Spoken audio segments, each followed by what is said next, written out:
Welcome.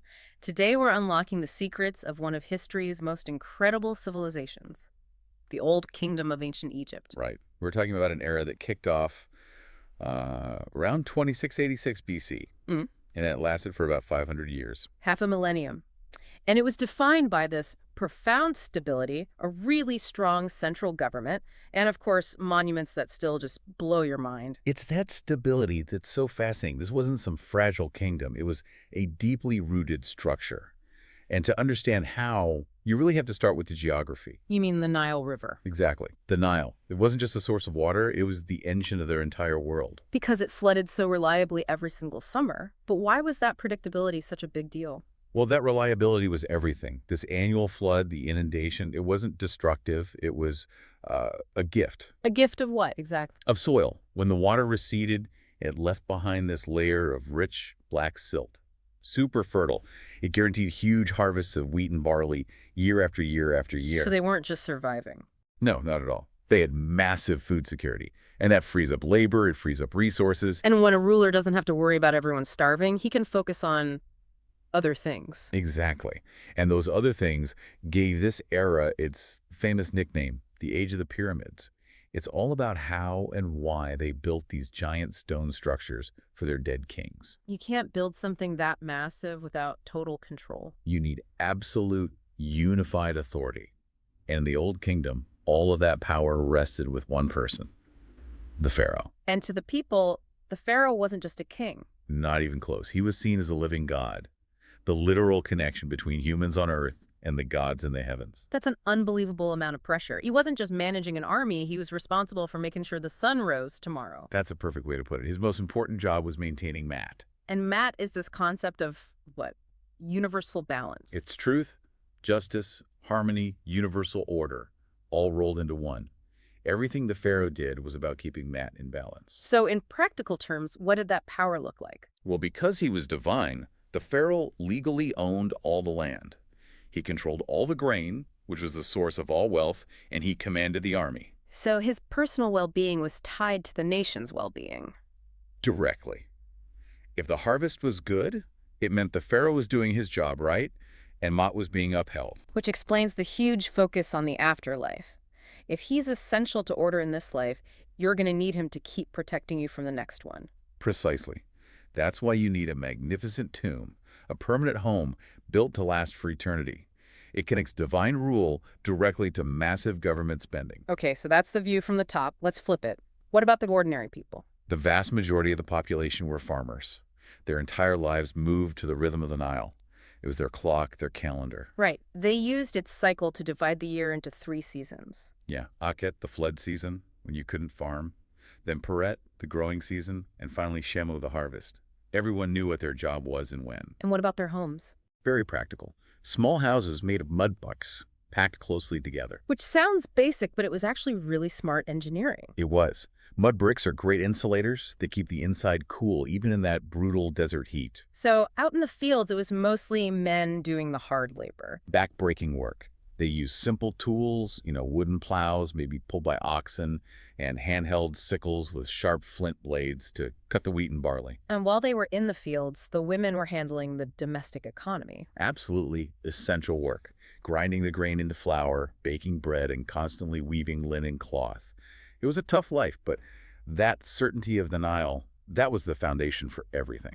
That certainty gave them the breathing room to develop a complex religion. A very complex religion. Yeah. They believed that gods controlled everything in nature.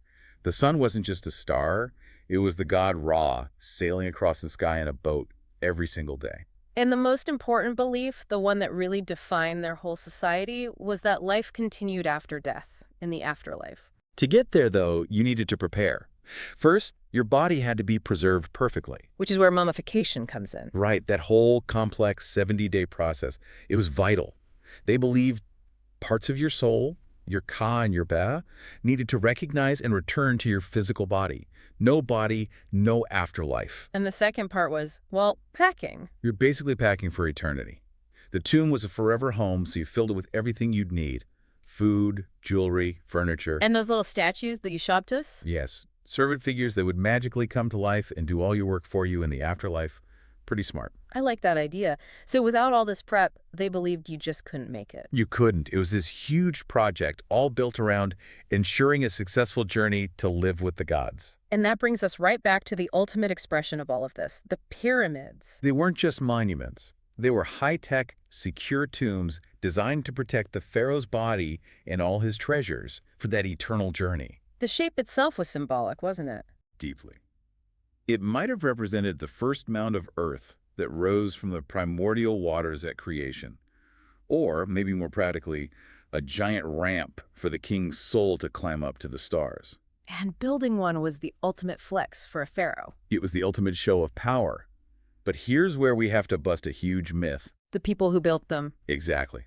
They were not slaves. I think that's so important for people to understand. Forget the old movies with whips and chains. Absolutely. We're talking about a massive workforce, maybe 20 or 30,000 men, but they were respected laborers. Many of them were farmers. Right, during the Akhet season, when the Nile flooded their fields. Their land was underwater, so they couldn't farm. Instead, they worked on the royal projects. It was a form of civic duty, a way of paying their taxes. And the state took care of them in return. In a big way. The logistics were incredible. We know from worker cemeteries that they were well fed. They got huge amounts of bread, fish, and beer. And beer wasn't just for fun. It was basically liquid bread, packed with calories for that hard labor. Exactly. And they even had advanced medical care.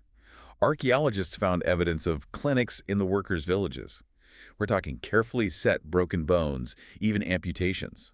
That's amazing. It shows they were seen as valuable assets, not disposable people. Which leads us to the engineering itself. I mean, how do they do it? No modern machines, no cranes, no iron tools, and no wheels for transport. It's mind-boggling.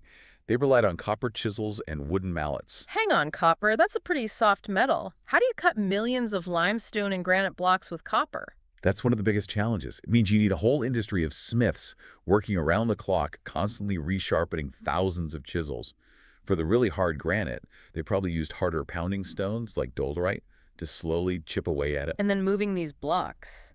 Some of them weighed more than an elephant. Far more. They used big wooden sleds. And to pull them across the sand, they used a really clever trick. The water. The water? They'd pour it on the sand right in front of the sled. Wet sand is much firmer than dry sand. It reduces friction and makes it way easier to pull. So to get the blocks up the pyramid itself, they built these massive ramps. Huge winding ramps made of rubble and mud brick that went up the side of the structure as it grew. This all had to be planned by high-ranking architects and officials. And the precision they achieved with simple tools is just staggering. It is. They used things like plumb bobs to get the walls perfectly vertical.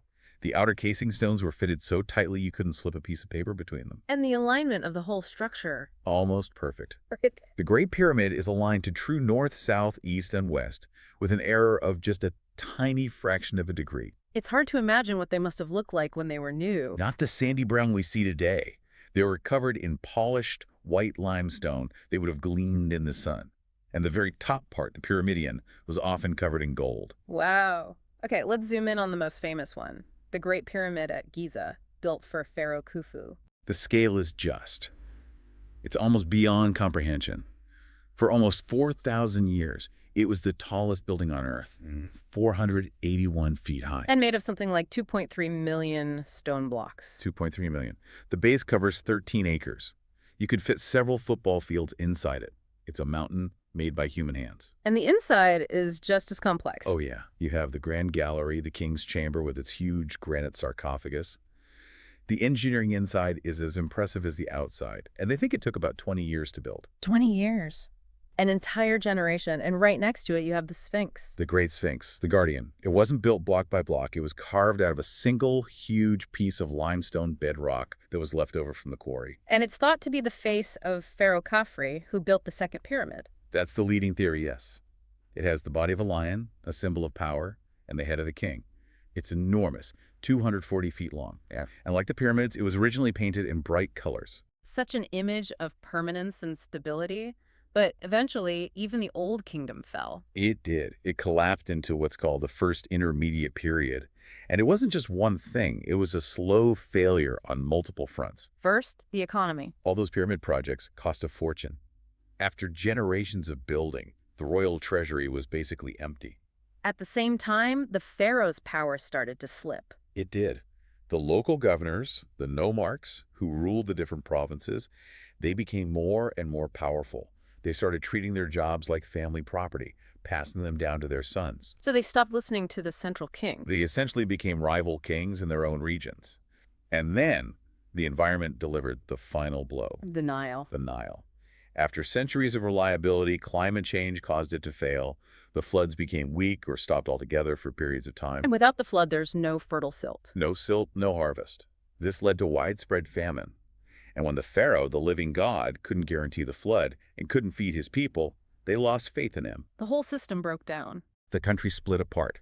People started fighting over what little resources were left. The amazing cooperation that built the pyramids just vanished. But the legacy of the Old Kingdom is just immense. It is. Their building techniques, their system of government, it all influenced Egyptian culture for thousands of years and even other civilizations.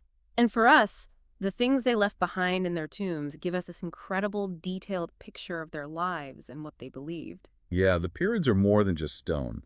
They're a testament to what people can achieve when they work together toward a single, massive goal. The Old Kingdom really was this perfect storm of powerful leaders, an essential river, and an incredible organization that let them create monuments that still inspire awe today. And even now, engineers are still amazed by their accuracy. They debate exactly how they lifted those final, heaviest blocks into place. So it makes you wonder, what mystery of the pyramids do you think scientists will solve next? We hope this gave you a solid understanding of the Old Kingdom. Good luck with your studies.